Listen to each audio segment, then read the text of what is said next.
Hey everybody, Motumbo here. Welcome back to the channel, and today we are playing some more Historic here on Magic Arena, and another day, another sweet Decktember deck. This time brought to us by our good friend Mr. Dan. Oh wait, hold on. Let me correct it. DrDandelion. So again, thank you for sending us this sweet Decktember deck, and we're gonna hop right into it. And we are playing Plenty of Beasts. So this deck is named mainly by the fact that there are beasts in here, but also that the fact that we are playing Shalai, Voice of Plenty. So that's where we get the plenty from. This is a really cool card, pretty powerful back in its day when Dominaria was legal, but again, still pretty powerful in, I would say, at least in Historic Brawl. But with what Historic is kind of morphed into with all the combos and everything, it's not the best card, but it's still a very powerful card for what you get for 4 mana. So for 4 mana, you get a 3/4 flyer, but it also says you, planeswalkers you control, and other creatures you control have hexproof. So, and then also for 6 mana, 2 of which are green, you get to put a +1/+1 counter on each creature you control, and that does include itself. Really, really good. Worth mentioning, if you do play blue in your deck, which we're not, but if you do play blue and you manage to like spark double this, then all your creatures have hexproof because the Shalais will then start looking at each other and they each have hexproof at that point. And then it's just almost impossible to get rid of them. You still can with the Wrath, but target removal, no.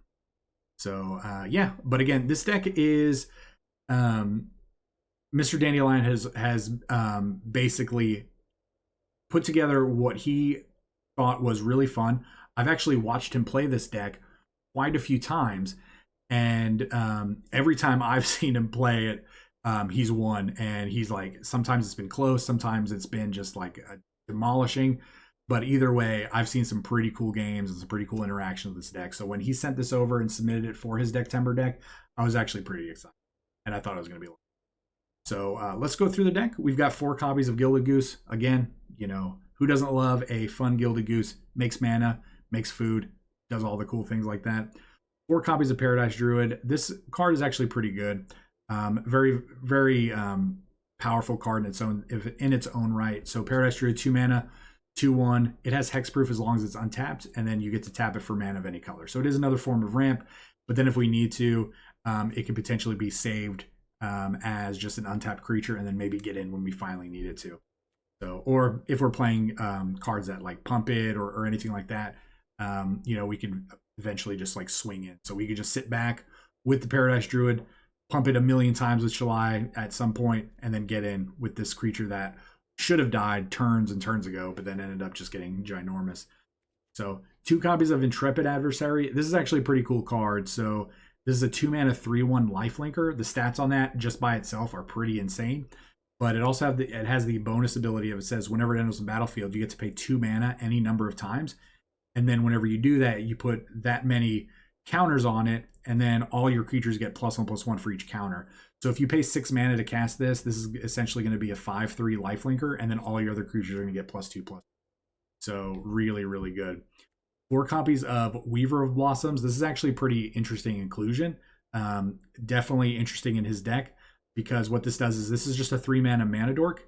You get to add mana of any color, but it does have the whole daybound nightbound mechanic that says whenever it flips for nightbound, you get to add 2 mana of any color. And since he is playing some very expensive cards, that is definitely going to come into play. 3 copies of Questing Beast. I don't want to read all the abilities of this because everybody knows Questing Beast. Everybody knows how ridiculously good Questing Beast is. It's able to do all the things. It's got Vigilance, Death Touch, Haste, and about, you know, 28 different other abilities. So really, really good card. 4 copies of Harmonize. This is a card that used to be insane back when it was standard legal, years and years ago. 4 mana, draw 3 in green. I mean, because you're ramping in green, you get 4 mana very, very quickly, and then just to refill your hand for 3 mana. This is a very, at the time, it was kind of an off-color card, but this card used to have the potential just to do crazy things, and now it's kind of one of those forgotten cards because it did only get reprinted in the Mystical Archives from Strixhaven. So we're going to see if this card's really any good and lives up to what it used to do. One copy of Garruk Unleashed. We're going to be able to give creatures +3/+3 and trample. We're going to be able to create beasts. And then if we do get to Emblement, we're going to say you can search your library for a creature card and put it on the battlefield every turn. And we could just go get Craterhoof Behemoths and just end the game. 2 copies of Sarah the Benevolent, 4 mana Planeswalker. We get to give our flying creatures +1/+1 until end of turn, which we don't have a lot of. But we do get to -3 to create angels. And we do get to potentially -6 for the ultimate, which essentially gives us a emblem that is the same thing as worship. And if you're not familiar with worship, that was an enchantment, but it says if you control a creature, damage that would reduce your life total to less than 1, reduces it to 1 instead. So it basically helps prevent you from dying. Pretty powerful, but again, you do have to have a creature for that to 1 copy of Vivian, Monsters Advocate.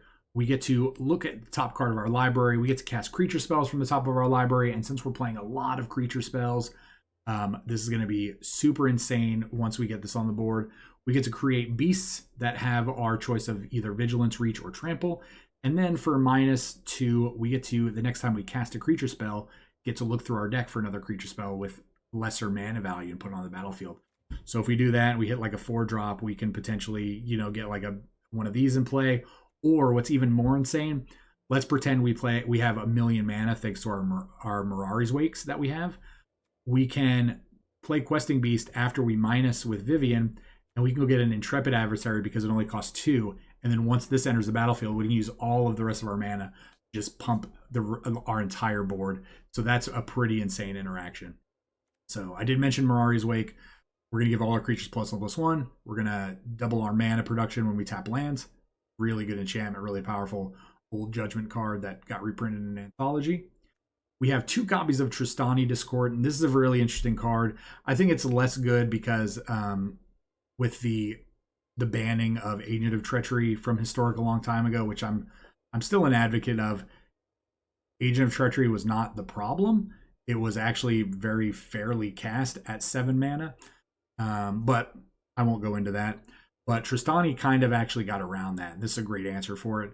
Other creatures you control get +1. When it enters the battlefield, you get 2 1/1 white creature tokens. So they actually become 2/2s immediately because of Tristani's ability. But then it says at the beginning of your end step, each player gains control of all creatures they own. So if your opponent's stealing your creatures, you're just getting everything back. So it has really cool passive ability. 1 copy of the Great Henge, because again, we're having so many creatures, we want to be drawing cards when they come into play. 2 copies of Craterhoof Behemoth, which we've mentioned. This is going to just make our board insanely huge. 1 copy of Elesh Norn, because this card can just end the game if we're playing. If we ramp this out super fast, and our opponent's playing a very small deck, this is just going to end them essentially. And then 1 copy of Amarius Call. This is also counts as a land that we could potentially play, but it does create 2 4/4 angels, and then gives all of our non-angel creature tokens indestructible. Another pretty good payoff at 7 mana. But to couple all of this, we have 24 land, and this is going to be a lot of fun. Again, I've seen DrDandelion play this deck quite a few times, and he's always had great success with it. So again, now I get to pilot it and hope that we have the same success with it. And I am really, really looking forward to it because, again, I saw some cool stuff, and I'm hoping to do cool things. I'm always looking to do cool things when it comes to Magic and the decks that you all send over. So, but with that being said, if you enjoy the deck, the video, the channel, anything, please like, comment, subscribe. Check out all the cool links down below. One of which now is not just the Discord. For this video in particular, I'm going to link to DrDandelion's YouTube page, so go check him out.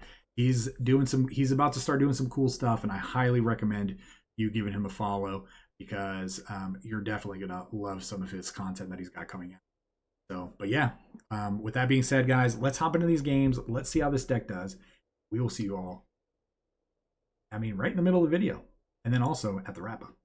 See you guys soon. All right, DrDandelion, it's your time to shine. Plenty of beasts. Let's go. We got Garruk as the avatar for our opponent. We've got Garruk in our deck. It's a sign, right? Sign. Opponent gets to go first. Don't know how I feel about that. They are also on green-white. Probably a collected company deck. Maybe an Enchantress.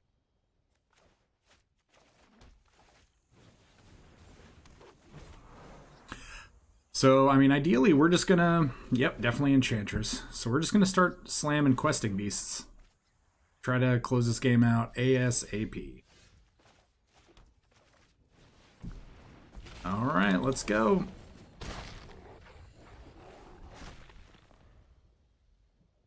You have to worry about Wraths.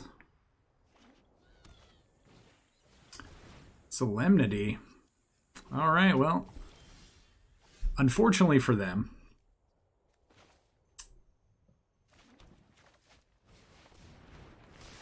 Questing Beast kind of gets around the old 9 lives combo that they're probably trying to pull off. Oh, Banishing Light. Questing Beast? Okay. So we're going to save Questing Beast in our hand.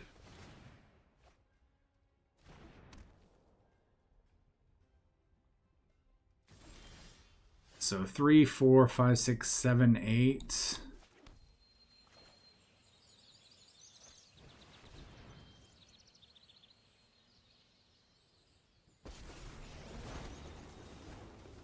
It's on the top.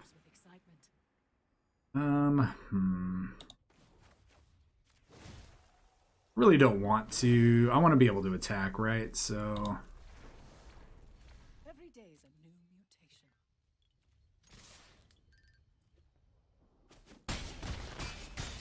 All right, let them search out their 9 lives. And I'm pretty sure we're going to get them.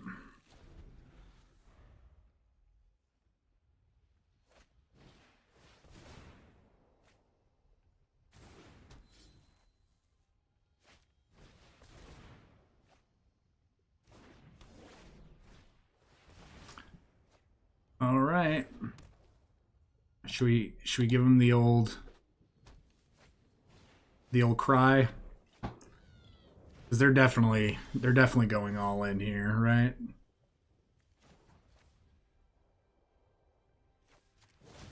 Let's just make another 3/3 trampler for no reason. We're gonna give them a little bit of the run-ins, right? Just for playing the old Banishing Light.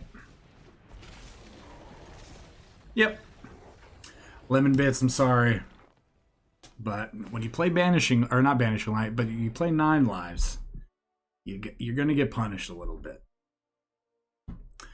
Good game. And just in case anybody's wondering, I will explain. So 9 lives typically prevents all damage. However, Questing Beast has a line on one of its 87 lines of text that says, combat damage that would be dealt by creatures you control can't be prevented. So that bypasses the 9 lives shenanigans combo and just kills them. So, good game. On to the next one. Alright, well, those beasts got the job done. Specifically Questing Beast.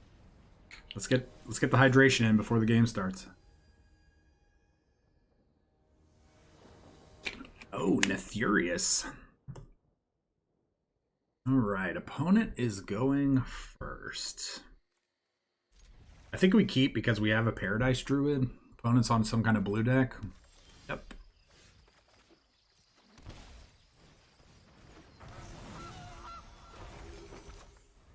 Alright, well. You can always tell what they're playing based off of their sleeves.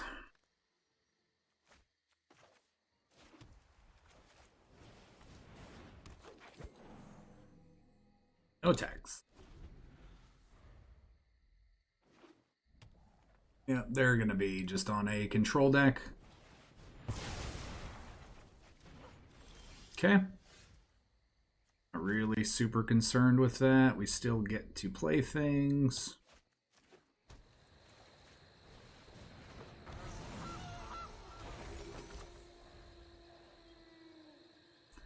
Interesting that they're playing the new Wrath there.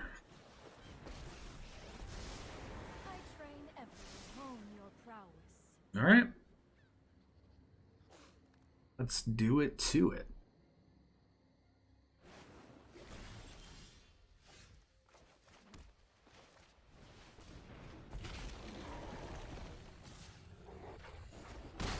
I'm sure this will probably draw out their Doomscar. I shall miss your company.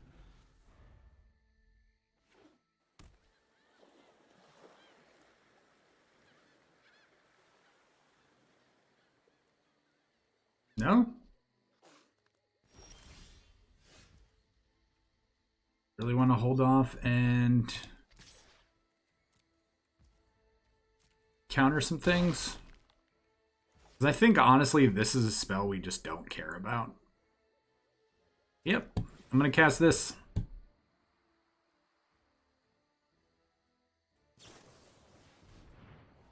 Okay. So it's not a Doomscar. It's a Behold the Multiverse.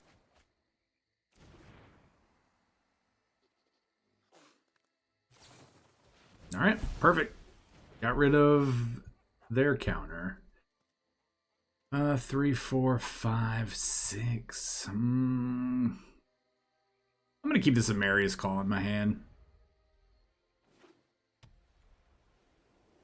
mean, the off chance that we resolve this would be pretty backbreaking on them, because this would make Questing Beast indestructible for a turn.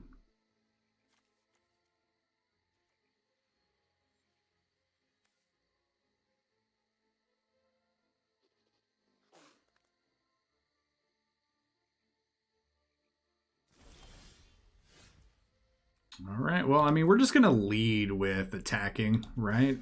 Hitting for 4 every turn is a clock. It's unfortunate. They do get to block here. Do wish we had some form of an instant. They're going to take 3, so... Oh, they're not. No, never mind. It doesn't have trample. Death Touch and Trample would have worked that way. Not that.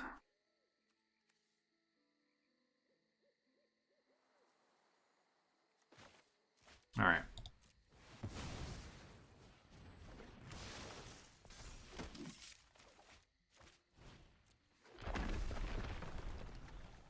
This will probably draw out the Wrath that they have. Yeah, I forgot about Shark Typhoon.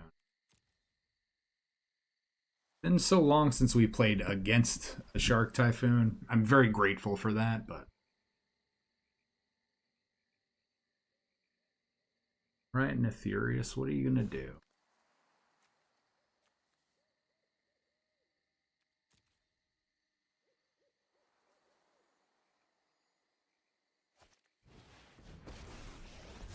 Alright, a Narset. Not too thrilled to see Narset. We can't harmonize, so that's a dead card to us now.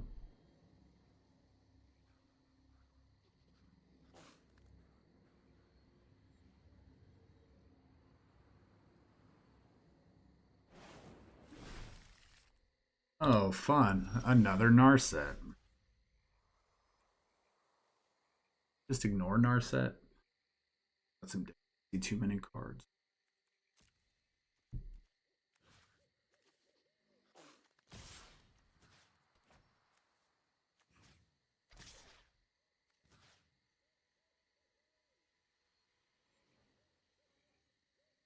The Shark Typhoon again for 2.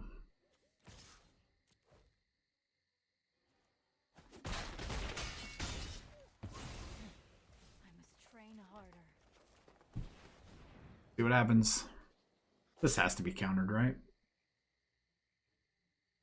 Nobody really ever expects to play against a green card draw. So we could just land this for... I know 88 ways to thoughtfulness before action.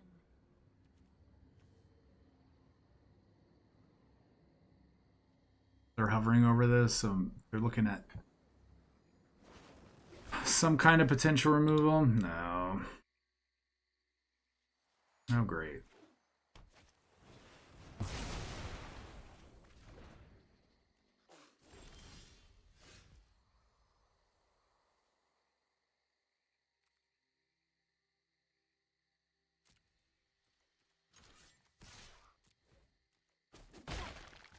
Contain your rage. They have a negate now. I was about to say, they don't have a negate.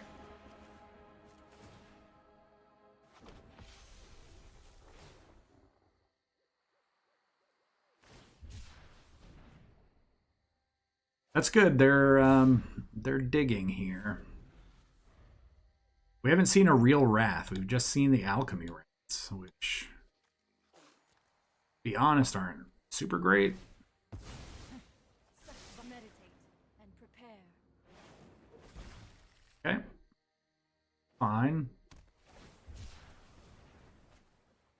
It's good as well. I mean, if they play Teferi and draw and don't have a counterspell, 5, 6, 7, 8, 9, 10, 11, we could potentially kill them.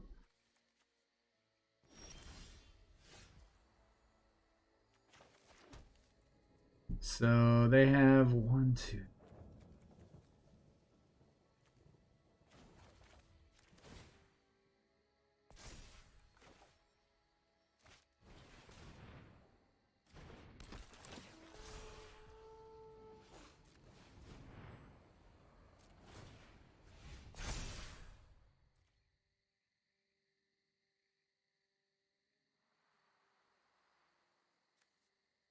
It has vigilant, so looks at the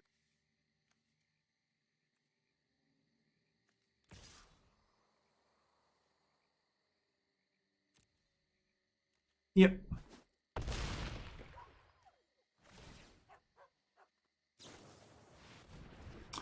Oh, they had the Hull Breaker. Of course they did. All right, well, if there was ever a spell that just destroyed everything in existence, it was definitely Hullbreaker Horror. Keep an open mind. This is such an unfun card, but we definitely lose this game. Yep. Past that, they get to bounce something. Pretty good.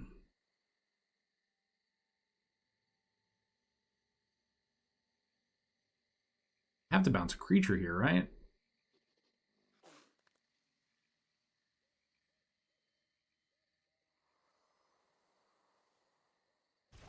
I guess our only out here would be,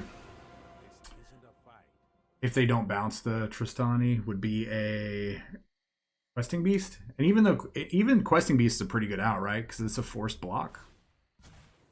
Let's skip to the good part. But Questing Beast gets countered.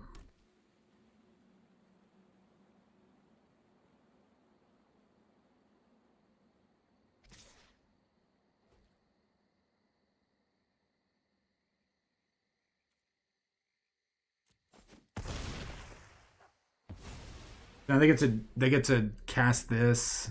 They get to potentially counter bounce, which sucks.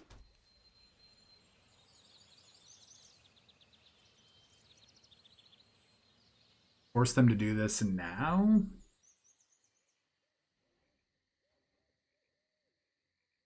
If we cast a spell, they counter it, and then they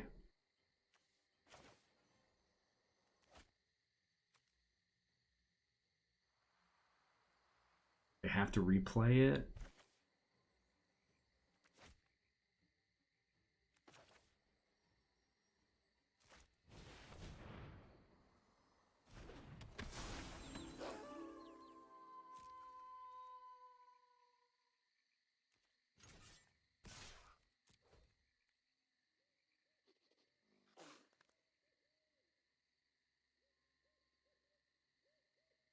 Pretty risky to take any damage while you're, to let something through while you're at 2. They don't care. They don't care.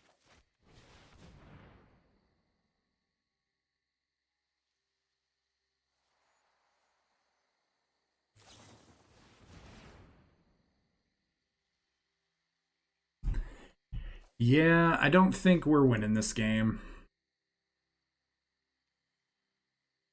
Pretty unfortunate.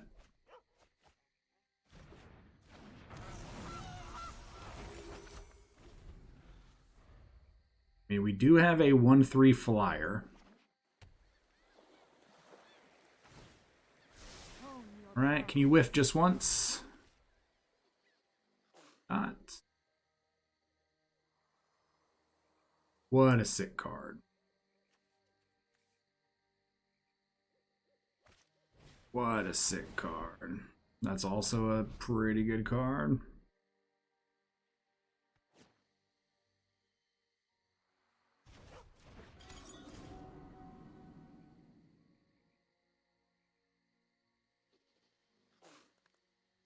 I mean, if they hit, take an extra turn, we lose.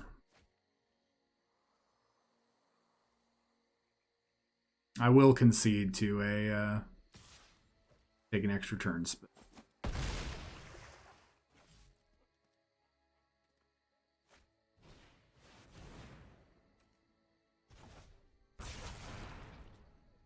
Pretty good. Hold that thought. Destroy target attacking creature. Alright, this game's over. I don't normally concede, but obviously you guys can see the power and absurdity of playing Hullbreaker Horror. It is a card that is probably in need of a ban in multiple. Alright, on to the next game. Alright, back at it. Third and final game. And again, unfortunately, we may have made some play mistakes against that blue-white deck. But got him to 1.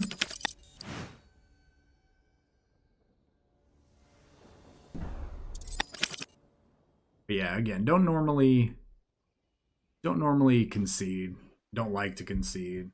This is kind of And I just noticed that we're going second, I think, for the 3rd game in a row. I don't remember what we did the first game. I know last game that we won second. So what we can do is Gilded Goose into Mirari's Wake, hopefully. Just what we needed. More lands.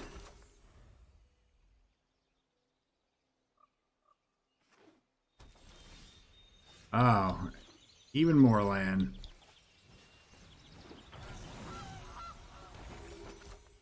Living the dream. Let's get in there. Boom. Nailed it. Oh, let's say hello.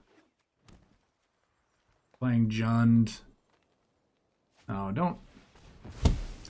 I knew they were gonna Maelstrom Pulse. I knew it. But better than Maelstrom Pulse that than something else bad. All right, let's draw some cards. Next turn we get to Mirari's Wake. The following turn we get to play a whole slew of things. We just have to hope they're not playing land destruction.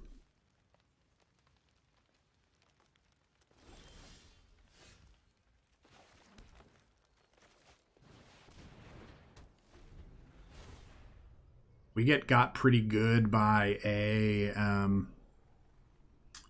Casualties of War here. They get to hit 3 permanents. So we don't want to see another black source of mana. Cross your fingers. Cross your fingers, team. Okay. Yeah. We can definitely here. Yep. Actually a good draw. So we have access to 2, 4, 6, 8, 10, 12 mana. 4. Can we kill them? No. 4.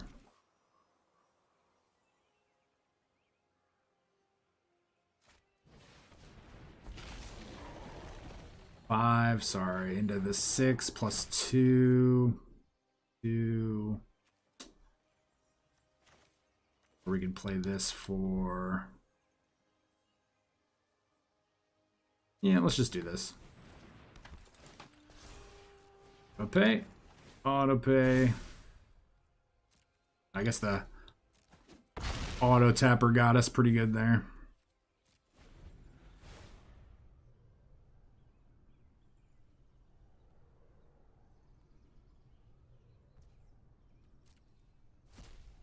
They're going for mana here. Okay. Maybe should have left the adversary in our hand because we now are a little vulnerable to... Oh, no. We're a little vulnerable to discarding cards. Okay, that's fine.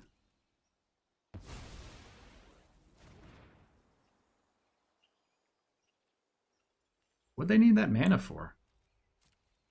I'm going to gain some life here.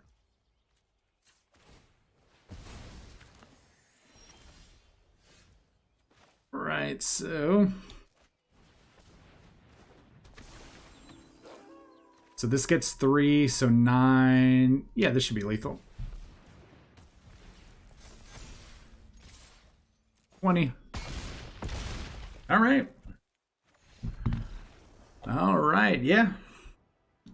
Again, the Maelstrom Pulse at the beginning hurt us, and I think our opponent was playing Casualties of War in their deck. They just didn't draw it. But, yeah, just ramping out a quick 20. That'll get them. So, good game. Good game. Let's talk about this. All right, and we are back. We are looking at the Plenty of Beasts deck, again, submitted by our good friend and pal, DrDandelion. In case you didn't know, he recently upgraded from being Mr. to Doctor. So congratulations to him. He's, I mean, not a real doctor, but still, definitely got that promotion. So let's talk about this deck. So this deck actually works great, right? You have a lot of different ways to attack your opponent. You can actually power out creatures and or planeswalkers. Really, or enchantments pretty quickly in this deck. We do have a lot of mana ramp, Gilded Goose, Paradise Druid, Weaver of Blossoms. So a lot of ramp there. A lot of good mid-range cards. Shalai is actually, we didn't get to see Shalai in power during our games, but I actually have watched DrDandelion play this game a few times, and some of the games where he's gotten Shalai out in play have just been completely backbreaking for his opponent, and you just can't recover. Whenever you have hexproof and your creatures have hexproof, it really just puts a whole nother layer of the game, you know, having to deal with this first. So, and then the ability just to pump everything, really powerful. But so what do I think about this deck overall? I mean, I think it's great. This really is a really great way to highlight, you know, if you don't have a full collection, playing, you know, 1s, 2s, 3s, 4s, whatever you have is still a good viable option. We definitely beat 2 out of the 3 decks that we played. We definitely did lose to the blue-white control deck that we played, but again, unfortunately, that Hull Breach Horror is a card that I don't know what they were thinking there. It's just not a fun card to play against. Blue-white's not a fun deck to play against in general, but and unfortunately we got paired against it. And you know what? That happens. And again, you know, you just brush it off and go to the next game. But yeah, so there's a lot of, you know, variance in cards here in this deck. So what I'm going to do is I'm going to look through just a bunch of, basically my whole collection here, and I'm going to try to find a definite path to take this deck down. You know, do we want to push this into being a heavy creature Crater of Behemoth deck? Do we want to push this into a powerful Mirari's Wake deck? Do we want to look at maybe like a hexproof type deck with Shalai, where we can power out, you know, mana creatures, and we can have maybe ley lines actually help ramp our mana even faster, and then be able to activate Shalai that way a little bit faster. I don't really know which way we're going to go. Those are just some ideas that I've thrown out, but I do know a lot of the cards in this deck are powerful. Questing Beast, obviously, one of the best 4-drop creatures ever printed in the game. And again, it's got 100 lines of text. You know, it's probably going to be a good card. So, yeah, so we're just going to take this to the drawing board, see what happens, and we'll be back in, you know, just a few seconds to see what we decided to go with. See you soon. All right, we are back again with the magic of technology and editing. No pun intended with the magic, but we are back with Plenty of Beasts version 2. And I know I hit on a few different builds in regards to what we could do with this from version 1 to version 2. And we took it a whole different direction. So we decided to definitely stick with the plenty and the beast part. And we still have plenty of beasts. Now we have even more beasts. And I think this deck is going to be a lot of fun. So again, still wanted to keep with the original theme of Shalai, Voice of Plenty. You know, this 4-mana angel definitely is a great card. Used to be very powerful back in the day. Still kind of powerful is here, still in historic, just not played a lot because of what's available in historic. But again, it says that your planeswalkers and other creatures you control have hexproof, and then we can pump all of creatures for 6 mana. So still wanting to take advantage of this.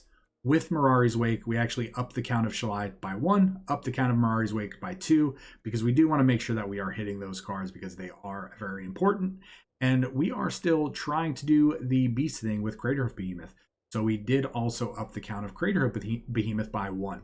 However, now if you're looking at our deck, we have a whole completely different package in here. We still have a bunch of mana ramp, but we are playing pretty much all of the beasts except for still our 1 copy of Elesh Norn, because this card can just randomly hose your opponent based on what they're doing. But yeah, we are playing all the beasts, but we are also playing a fun mutate package because, again, you don't really get to play with mutate that often anymore. At least I don't see it a whole lot. I do see it occasionally. And mutate was a fun, cool ability. You know, it was kind of a unmechanic almost first, and then when they brought it with Ikoria, kind of, at first it was kind of but I think it became more fun, you know, when we actually got to really see what it could do, especially with some of these cards being able to interact in historic. So we're playing 4 land Orels because we do want to make sure that we are ramping as quickly as possible. Still got these Paradise Druid because Paradise Druid is ridiculously nuts. Whenever you have a mutate creature, you can just keep this Paradise Druid untapped and mutate onto this, and it's going to have hexproof, and you're just going to be able to do insane things with your. So one of which is going to be the Gem Razor. This is going to allow us to destroy artifacts or enchantments when we mutate onto 3. It also has reach, very important, and it can give our big creatures trample if we mutate onto them. Migratory Greathorn, great for a 3-drop mutate card. So this is going to allow us, when we mutate, to search for a basic land and put it on the battlefield tapped and then shuffled. So since we are playing 7 basics, this does kind of let us ramp a little bit. You know, we're only playing 3 of these because of the fact we're not playing a whole bunch of basics, but we still want to take advantage of this free land that can happen multiple times. We did up the count of Questing Beasts from 3 to 4 because, again, plenty of beasts. We want plenty of them, and Questing Beasts, again, is one of the, if not the best 4-drop creature in Magic, at least in green. Changed my mind. So still playing Tristani Discord. The reason I left this in, I really thought about swapping this for something like Gargaroth, or, you know, greater Gargaroth, whatever it is, the 6/6 for 5 that when it attacks makes beast. But I really wanted the immediate creatures that Tristani really provides, because for 5 mana we get 3 creatures. We do get, you know, 2 2/2s and a 1/4 off of this. But the more creatures we get more immediately, the better Craterhoof Behemoth's going to be. So that is the reason I went with this over like the Gargaroth or whatever it is. So we do have Auspicious Starix. This is one of the more powerful mutate cards. It is a little slow because it does cost 6 mana to mutate. But again, with the help from Mirari's Wake and all of our other ramp, mutating an Auspicious Starix should be pretty easy. So whenever this mutates, we get to exile cards from the top of our library until we exile X permanent cards, where X is the number of times that we mutated, and then we get to put those cards onto the battlefield for free. So it's very possible that we could, maybe this is the third time we mutated. It's a very slim chance, but it's very possible that we could just mutate into 3 Craterhoof Behemoths, and then the game is just ridiculously nutty and just ends on the spot. So yeah, the more we're mutating with this and these, the more we're just getting permanents out of our deck. We're just really trying to hit our big cards. And then last but not least, we are going to be playing 2 copies of Sawtusk Demolisher. This is a 6 mana 6/6. However, it does mutate for 4, which it does have a pretty cheap cost. It does have trample, and it does have a really cool ability that says whenever this creature mutates, we get to destroy any non-creature permanent, and its controller creates a 3/3 green beast token. So we could potentially kill a planeswalker. We could kill one of our land if we needed to kill one of our land just to make an extra attacker. We can kill their land if we need to. Artifacts, enchantments. This kind of just gives us some pretty good versatility, I think, against what can happen in Historic. So it doesn't get to kill a creature because it does specifically say non-creature. But again, I do think that it has some potential. So this is Plenty of Beasts version 2. We kind of rounded up the land. We made the 4 ofs where we needed to. We only are going with 1 plains because we did cut a lot of the white. Really just playing Shalai, Mirari, Tristani, and Elishnorn. And since we have mana fixing in the form of Paradise Druid, a Great Horn, and we have plenty of duels, we don't really need much that many basics. So that is Plenty of Beasts. So Mr. Dandelion or Dr. Dandelion. Oh, I keep wanting to say Mr. It'll probably happen about 1 million times during this video, I'm sure. I think I've already said it during the gameplay. These first 3 games we just played, probably like 20 times, if not, maybe I just did it subliminally. But Dr. Dandelion, again, thank you so much for submitting this deck. So we are now going to try version 2, and we're going to see what happens. So let's hop into the games, and we'll see you all here in just a few. All right. Had to turn my mic back on there while I was waiting. But yeah, Plenty of Beasts version 2. We are doing it. We're going to play some beasts, and we are going to play plenty of them. So do we keep this, right? So we do have Paradise Druid. So turn 2, potentially turn 3 Shalai, or turn 3 Questing Beast. So I do think we keep this and hope that our opponent's playing a slow red deck with their lightning bolts. Oh, they're playing white. Okay. So Great Horn was a great draw because this will allow us to get an additional land out of our deck. Bad. I think we're just gonna mutate.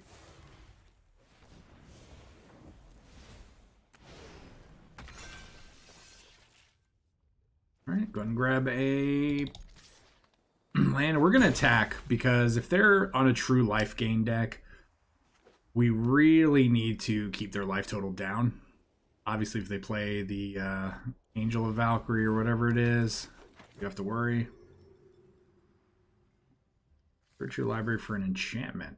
Oh, that is definitely an enchantment. So this is going to allow us to ramp pretty well next turn.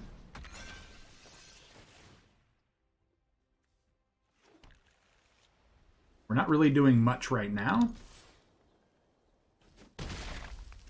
but we have a lot of mana available. So they play that. That doesn't do anything for them this turn. So they're definitely trying to race. So that's an enchantment, but it's indestructible. These are non-enchantments. Could mutate here. What do we have? We have 6, 7. We do have 7. We have the option here. I definitely like mutating. We can also play this down for 5. That gives us 2 additional creatures. And then we potentially have lethal next turn. Yeah. We really just need to draw a land here.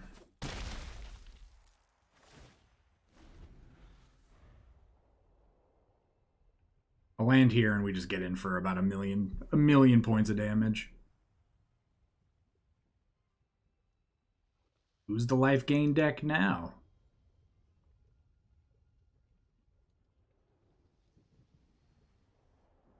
It's very weird to see a life gain deck with that has not actually gained any life this turn. All right, well, not the greatest.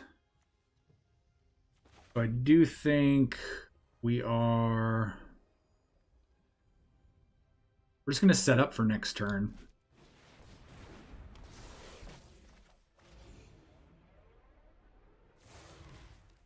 I think I'm going to mutate onto this.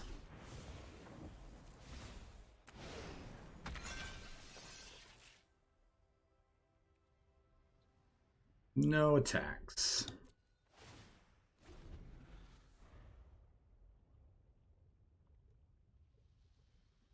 And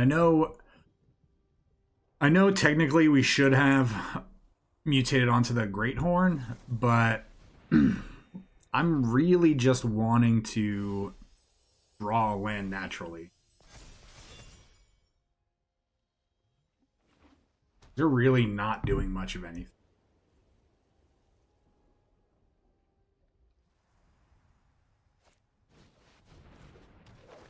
Okay. It's gain a life. Sure. Angel is a 5/5. It is now bigger than Shalai. Oh, well. Is this any creature?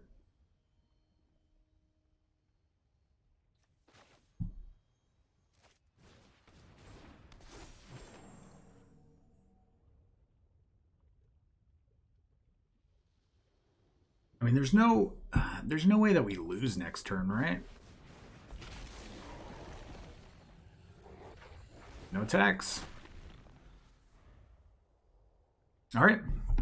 So I predict Craterhoof Behemoth's going to be pretty big. They're probably going to activate the Resplendent Angel, right? The way that they've been playing, I don't really foresee them doing much and trying to take advantage of this and then getting a token.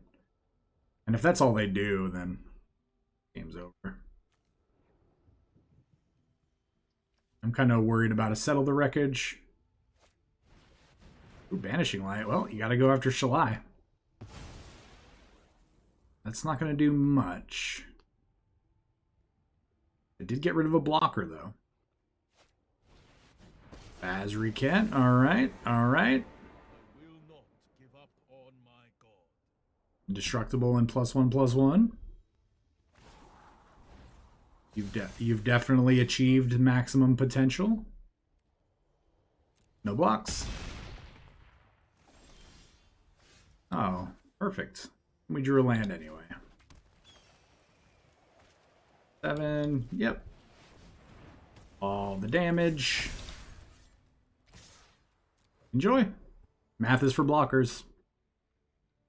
All the trampling. Gain 18 life.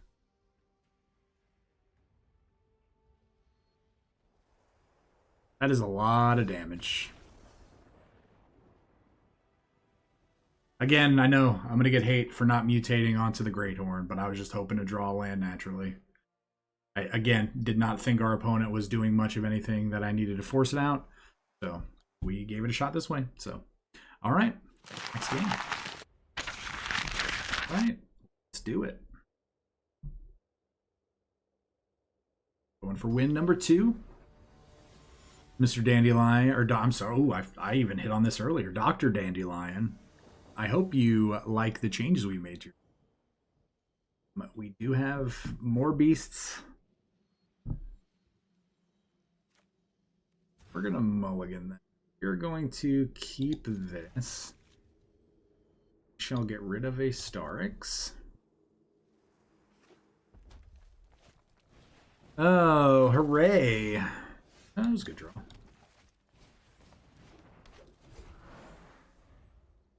Pretty decent draw there. So this looks to be the mono red version. So discard, draw a card. They get to do it again next turn for free. Of course they have a Phoenix, because why wouldn't they? Oh. Oh, you didn't want to you didn't want to attack?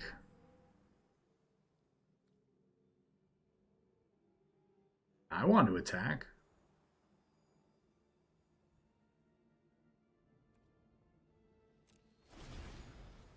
I mean, I want to, but I might need that.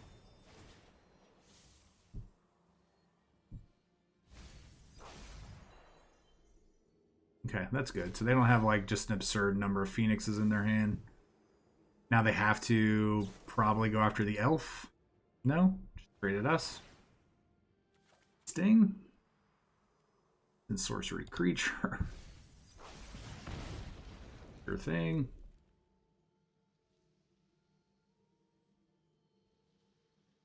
Get a land in the ground. Or an artifact. Sure. Sure. That's going to bring the Phoenix back. Why not?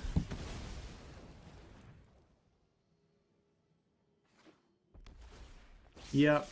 You know what we're going to do? We're going to give him the old I'm just lagging.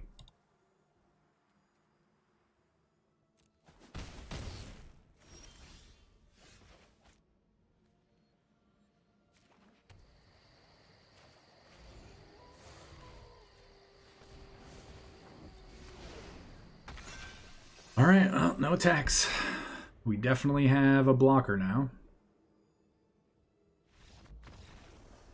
Oh, well, very interesting how you concede when you have a creature that you just cannot deal with. You have no way to pump, but you could burn us out though. So why quit there? Not too sure. So. All right, but I will take that 100% of the time. Mono red, get wrecked. Get wrecked. Everybody's going to say, why did they quit? I don't know why they quit. But we're going to take it because mono red is dumb. Let's go. Last game. All right.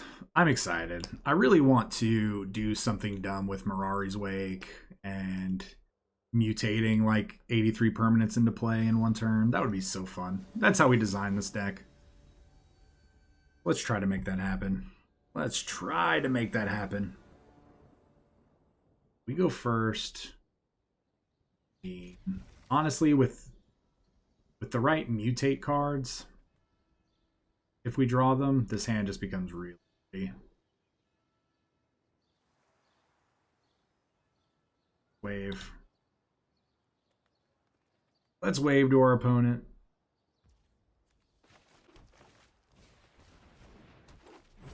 Wave at him again.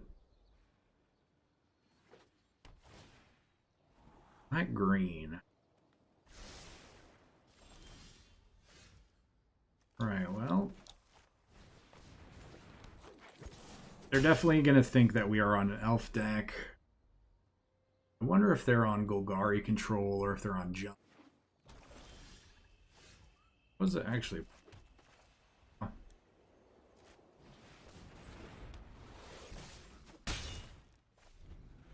We have an additional layer of protection. So if they want to kill the Paradise Druid right now, they have to kill Shalai first. But killing Shalai should just be priority number one right now anyway. It's a squirrel deck. What? No. Yes, this is amazing.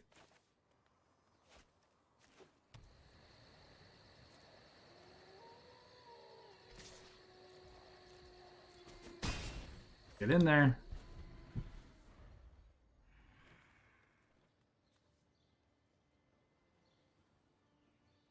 This is amazing. Squirrels are great. Let's go.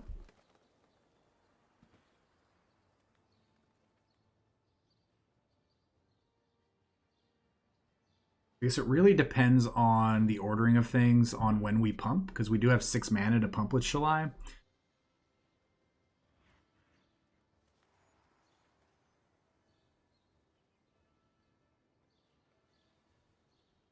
They are definitely in deep thought here.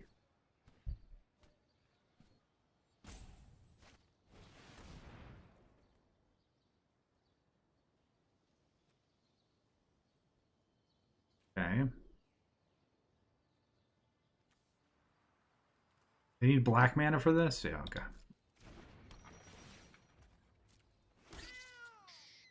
That's fine. We actually see our first nerfed card, the Seeker's Chariot.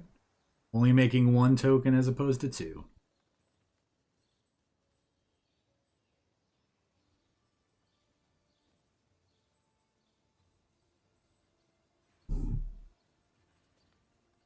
Pretty good though. Asika's Chariot with the with Chatterfang.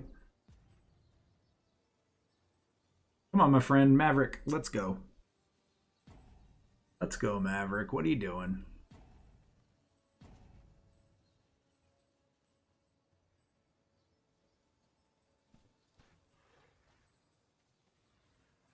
Whoa.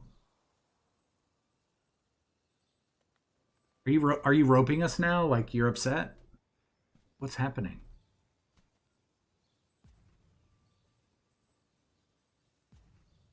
I'm concerned for our opponent's well-being. Let's go. Come on. There we go, finally. No, they waited purposefully until...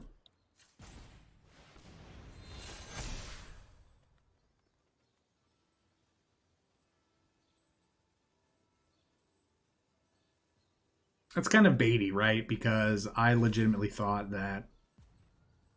Fine. That's fine. Little mistake on our part.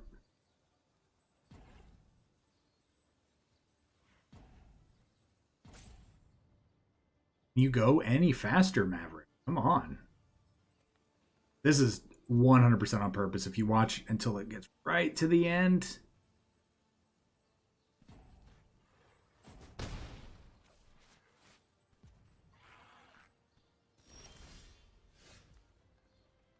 So, I'm down. 4 makes 6, so 4 makes 6, 7, 8.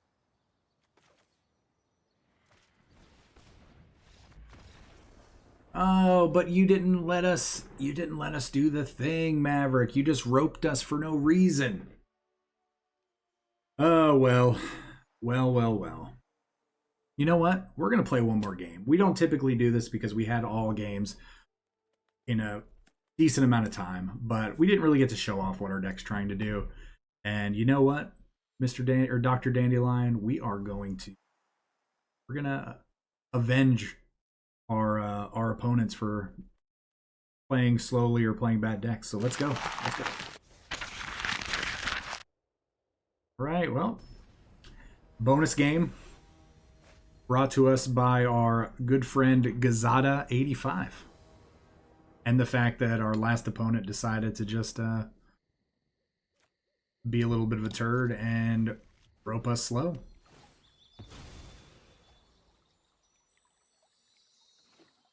I guess saying rope us slow is a little bit redundant, right?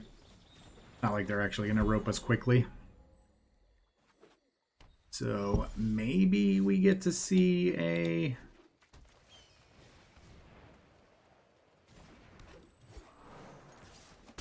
Maybe we get to see a Mirari's Wake. But maybe we cast Tristani to bait them out? Or... I mean, Shark Typhoon kind of gets Paradise Druid pretty good. So I think we just have to start baiting them. All right, bait number 1. This plays into a Wrath. But if they Wrath, then I guess we're not anything next turn, so. Life gain, all right. Life gain opt. Revitalize to the top. Never like to see it on the top. Be like a tap land. Ooh, no land. Okay.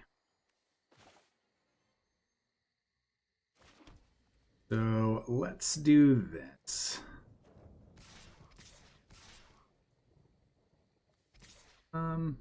Yep.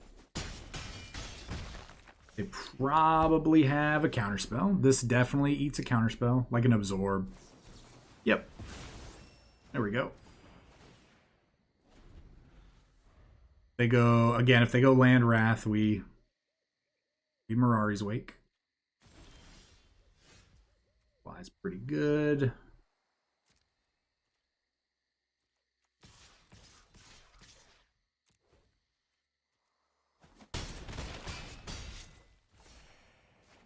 And I mean, the reason I'm leaving the Llanowar Elf open is just to play around a Censor. So let's get Absorb number 2. No. Interesting. All right. We have all the mana. All right, here comes the Wrath. And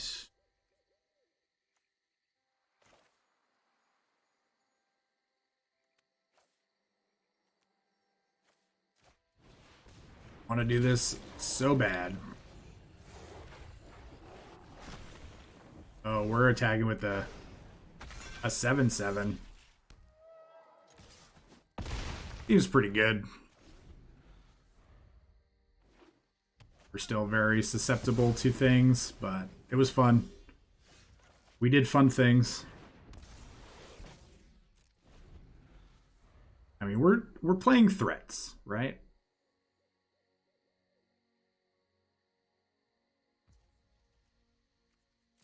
If they have a Settle the Wreckage, they lose because they cannot target us with Settle the Wreckage. And I wonder if they know that.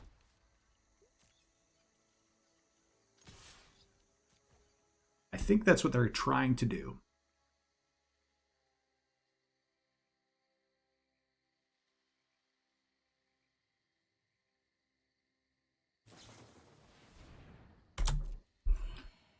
Yep, you're at 5.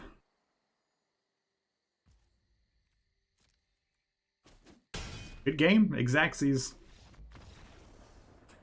Yeah, I'm very curious if our opponent had Settled the Wreckage there. Because again, remember, you, planeswalkers you control, and other creatures you control have hexproof.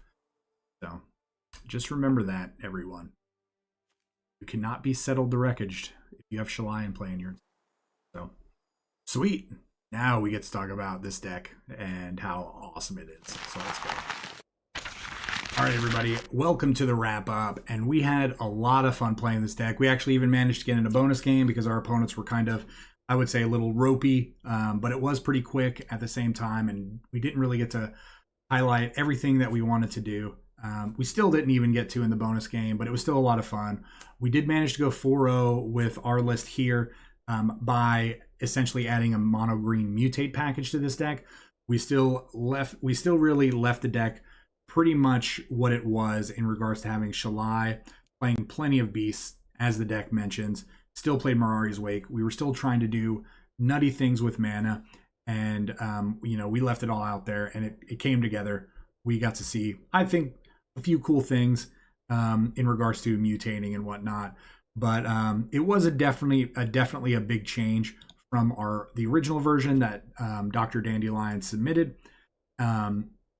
So still really, again, goes to show that even with a deck that you don't have, 4 of everything or 3 of everything that you're trying to play, it's still okay to throw in 1s and 2s of, because again, at the end of the day, and I say this in a lot of my videos, but this is a game. We're here to have fun and play what you want. And sometimes cards, you'll be surprised at what some cards do, and with the interactions that you get between, card A and card B, or the fact that maybe you get a crazy interaction based off of a card that your opponent played that you just didn't expect. So, yeah, we won 2 out of the 3 games that we played with DrDandelion's version, and still a great showing. We were really close to winning that other game against that blue-white deck, but, unfortunately, it just doesn't all come together every time you play. But yeah, so we went with a lot of singleton type beasts. Kind of moved around the mana ramp. Still I feel like we had the same amount of mana ramp, and then we just really upped the count of some of the cards. And again, like I said, added the mutate package.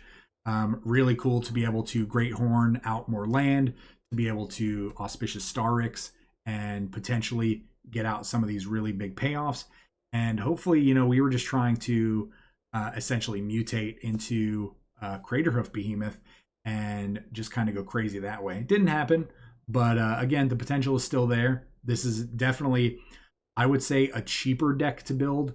Obviously, we're playing a lot of rares and mythics, don't get me wrong, but when it really comes to the mutate package that we're playing, the mutate package, Great Horn's a common, Starrix is an uncommon, Gem Razor's a rare, yes. The 6 mana one is a rare as well.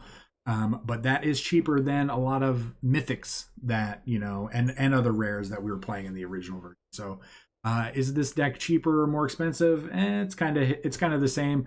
Some mythics got taken out, other mythics got put in. We upped the count of some rares, but at the end of the day, this deck is still plenty of beasts. There are plenty of them because there are quite a few, and there is plenty of Shalai as well. So that is plenty of beasts. DrDandelion, I hope you enjoyed the deck. Thank you for sending it to me. Thank you for letting me play it. Thank you for letting me watch when you play your games. Again, that's something I went on as well. We hang out in Discord all the time, pretty much every day. We play all different games, whether it is Magic to Hearthstone Battlegrounds to Storybook Brawl to Phasmophobia to Diablo. I could just sit here and just name games, but there's plenty of times to come and just hang out and just talk about whatever. If you're having a good day, come tell me about it. If you're having a bad day, come tell me about it. If you want to talk sports or games or whatever you're into, please feel free. Join Discord. There's always somebody to hang out with and talk to. It's a lot of fun. So please do that. And again, DrDandelion, thank you so much for your Decktember video. It was a lot of fun. And again, if you all enjoy the deck, the video, the channel, please like, comment, subscribe. Check out all the links down below. Join the Discord. Check out DrDandelion's channel, like I mentioned earlier. Drop him a follow. He's got some stuff coming up. It's going to be really fun. So, but with that being said, everybody please stay safe. Stay awesome. Happy Decktember. We will see you all next time.